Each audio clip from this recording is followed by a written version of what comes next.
Salam. Welcome to a new episode of Known Through Reason. This is a space that attempts to engage with questions about religion, its foundations, its relationship to the mind and heart, and its connection to life. We respect every question from every person, and we try to make it an opportunity to chat about the topic without stagnation, arrogance, or pretension. Let's listen to the question at hand and come back. Here we go.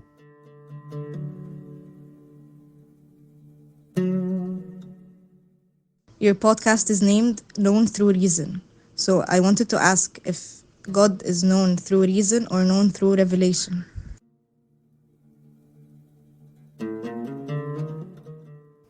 Well, this is a very good question.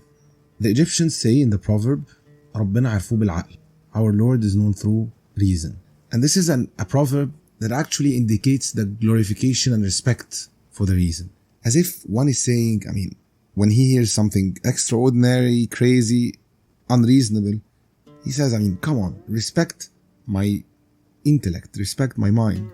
For the fact that this reason is so important and honored that I came to know God through it. And this is indeed a very beautiful saying that is embedded in the popular culture in Egypt. Reason and revelation are complementary to each other in building and establishing the religious beliefs. The human reason is independently able to know the existence of a creator of the universe and some of the attributes of this creator, that he should have knowledge, power, and will.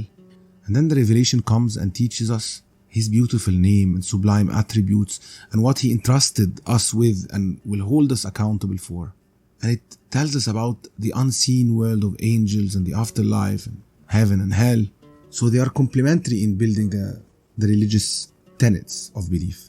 Imam Abu Hamid al-Ghazali, one of the greatest scholars of Islam, sets a beautiful example to that and says, the mind is like a sound vision and Quran is the sun that spreads light. So I reckon that the seeker of guidance who suffices himself of one of them without the other is in the midst of fools. The one who turns away from the mind and is content with the light of the Quran alone is like the one who is exposed to the light of the sun with his eyelids closed. The reason and revelation are light upon light. Imam al-Ghazali also says, know that the mind, of course he's speaking about religious matters, will not be guided except by the revelation.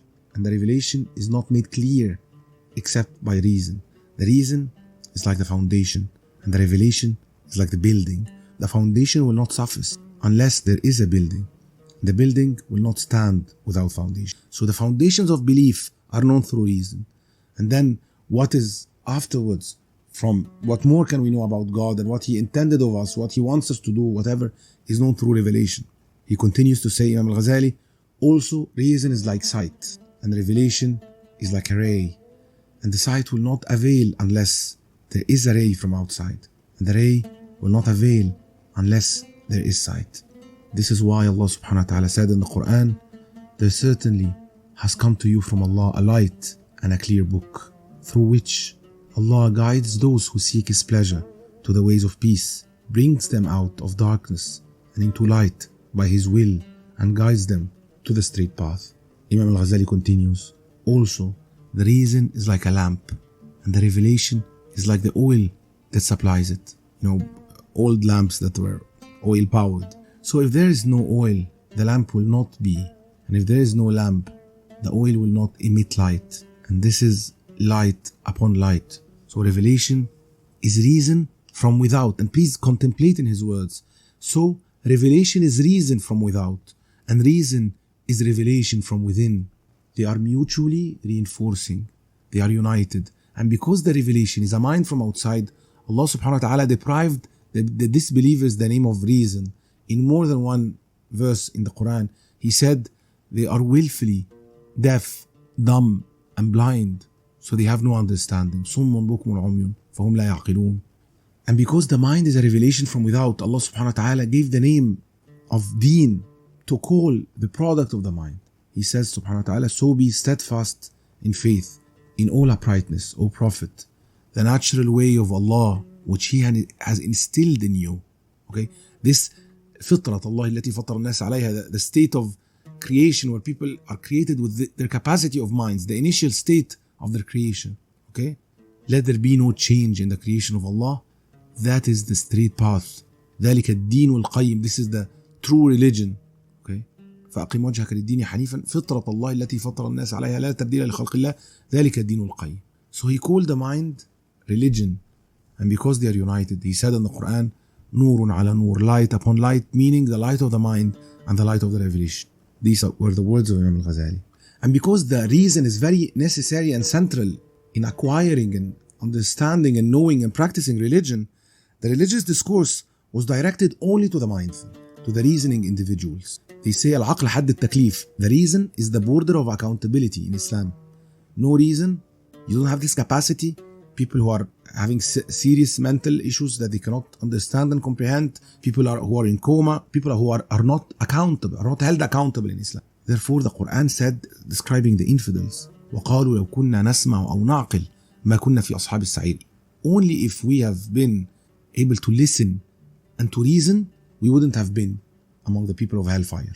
He didn't say only if we believed. He said only if we were able to listen and to reason. This tells you how necessary and how central is reason in the establishment of the Islamic tenets of belief. And if Allah subhanahu wa ta'ala wanted to make religion a necessity, meaning that every person would be compelled to know it without thinking or reasoning, He would have done that. But He wanted to test people. He said in the Quran, and if your Lord had willed, those on earth would have believed, all of them together. Do you then force people to become believers? And He said, and if your Lord had willed, He would have gathered them together upon guidance. And He said, if we willed, we would send down upon them a sign from heaven so that their necks would remain submissive to it. But God did not want to make the matter of religion compulsory, a necessity in meaning that people are compelled to accept it. He wanted to make it a matter that you arrive at through some line of reasoning. This is how He intended it to be, subhanahu wa ta'ala. Then after all I've said, I want to put forward an idea that I want us all to reflect upon. A friend of mine who has been for many years in open discussions with people who are interested to convert in Islam or Muslims who have some doubts, whatever, he said to me that sometimes he was speaking to a person about a matter and the words are coming out of his mouth slow and confused and hard. And in some other times, he would say the very same thing to another person and the words are coming smooth and strong and sparkling. He tells me that he came to a conviction that there is some sort of preparation from each person's side and the words are coming from his mouth as good as how the other person is well prepared to receive. And this meaning also is a general human being. Maybe teachers can relate to that. How, depending on the capacity of the student, of his will, of how eager he is, the words come out of the teacher's mouth. So the truth is, people do not follow evidence in most of their affairs. They actually lean towards something, whether it is belief or disbelief, and then they tend to accept the evidence after this tendency. So what happens is that when people receive the message of the messengers and they find no rational way to refute it or to disprove it, and then they find reasons, evidences, and signs in the life of the messengers and in the content of the message that makes it more likely for them to accept it.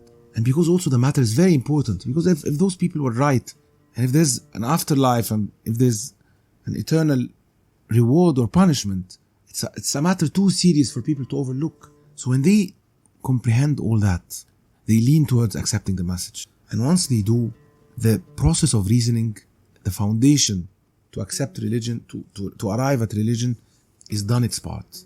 And then they enter in a process of practicing their faith. Of this faith, this belief manifesting in their actions, in their words. And the better those actions are done, the more this faith is deepened, the more it's getting more profound. And then the more profound this belief is, the better the actions are. And then they go into this process. And that's why in the Quran, there's this intertwined, very strong relationship between الَّذِينَ آمَنُوا وَعَمِلُوا الصَّالِحَاتِ, those who believed and did good deeds. Better actions bring better convictions, And deepened convictions bring better actions, and they remove into this reciprocal process until religion becomes so intertwined within the fabric of their existence, like something that they even forget all the principles that brought them there or whatever. It's something that is becoming so soaked in their human existence. And then religion flows naturally out of them, kind of. And thus we shouldn't underestimate the value and importance of the purification of the heart and the awakening of the human conscience in the process. Because when people are pure in their hearts and having awakened conscience, they are a fertile soil for any good seed to grow.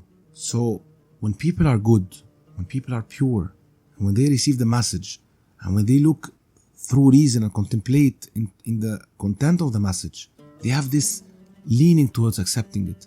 And once this leaning reaches a level that they do accept it, and then it directs their deeds, then a whole process of embodiment of the religious meanings takes place. And this is the true manifestation of religion. So reason helped in initiation, but then the whole journey of the wayfarer through the religious meanings takes place also with reason, but also with an awakened conscience and a pure intention and a true following of the convictions that people developed. I hope this is clear enough. I hope they're not kind of scattered comments. I hope I made myself clear. Thank you so much for listening, and we will continue in another episode. So stay tuned. Thank you. Have a good day. Bye.